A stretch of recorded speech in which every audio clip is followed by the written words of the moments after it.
प्रायोजक आहेत गोकुळ, गोकुळ दूध आणि दुग्ध उत्पादने।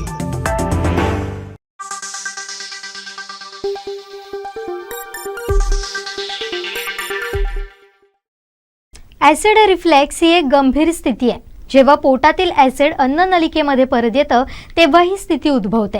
यामुळे मळमळ होऊ शकते, तसेच छातीत जळजळ होऊ शकते। काही लोकांना ॲसिडिटी किंवा ॲसिड रिफ्लेक्सच्या वेळी डोकेदुखीचा त्रासही होतो, ज्यामुळे समस्या वाढतात। ॲसिडिटी आणि डोकेदुखी यांच्यामध्ये काय संबंध आहे ते जाणून घेऊयात। नमस्कार, मी जुईली आणि आपण पाहताय कोकण 7 लाईव्हचं बेटर लिव्हिंग।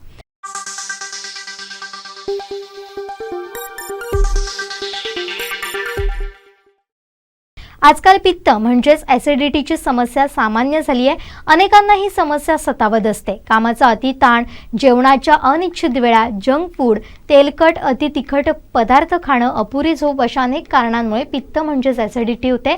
यामुळे छातीत जळजळ, गॅस, आंबट ढेकर, डोकेदुखी आणि पोटदुखी असे त्रास होतात। यातून सुटका होण्यासाठी लोक वेगवेगळ्या प्रकारची औषधं वापरतात, ज्यामुळे त्वरित आराम मिळतो, परंतु या औषधांचे काही दुष्परिणाम होण्याचा धोकाही असतो। आपल्याकडे काही घरगुती पूर्वपार चालत आलेले आहेत। घरीच सहजपणे उपलब्ध असणाऱ्या औषधी गुणधर्माच्या विविध पदार्थांचा वापर करून ॲसिडिटी सारखे अनेक आजार दूर करता येतात। अशा काही पदार्थांचा वापर करून आपल्या ॲसिडिटी पासून त्वरित आराम मिळू शकेल, तसंच कोणत्याही प्रकारचे दुष्परिणाम होण्याचा धोका देखील टाळता येतो। आता ॲसिडिटीमुळे डोकेदुखी होते का? ॲसिडिटी ही सामान्यतः डोकेदुखी आणि मायग्रेनशी संबंधित आहे। हे आतडे मेंदूच्या अक्षामुळे होते। आतडे आणि मेंदू यांचा संबंध आहे। अनेक अभ्यासांद्वारे गॅस्ट्रोएसोफेसल रिफ्लेक्स रोग आणि डोकेदुखी यांच्यातील मजबूत संबंध ओळखलाय। जेव्हा पोटातील ॲसिड अन्ननलिकेमध्ये परत जातं तेव्हा ॲसिड रिफ्लेक्स होतो।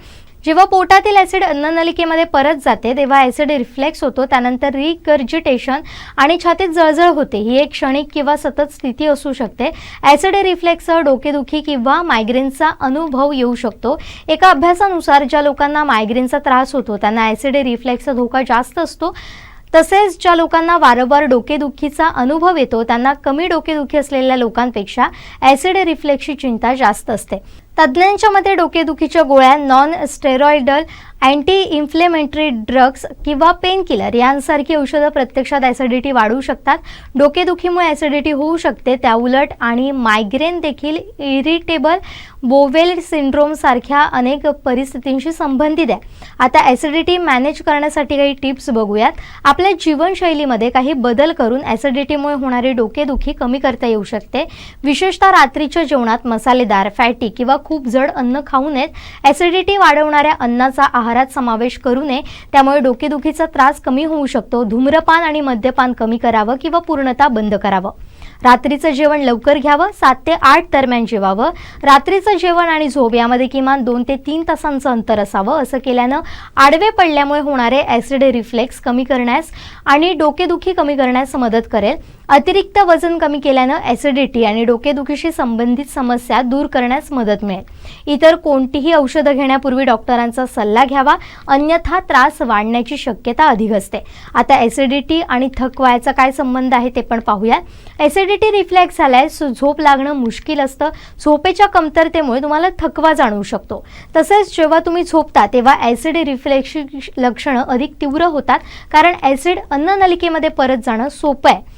GERD असलेल्या लोकांना झोपेची समस्या जास्त असते। अपुऱ्या झोपेमुळे मेंदूच्या कार्यामध्ये व्यत्यय येत असल्यानं ॲसिड रिफ्लेक्सच्या परिणामी तुम्हाला डोकेदुखीचा अनुभव येऊ शकतो। समस्या कायम राहिल्यास ताबडतोब डॉक्टरांशी संपर्क साधणं गरजेचं आहे। आता इथंच थांबतोय। पाहत रहा कोकण 7 लाईव्हचं बेटर लिव्हिंग।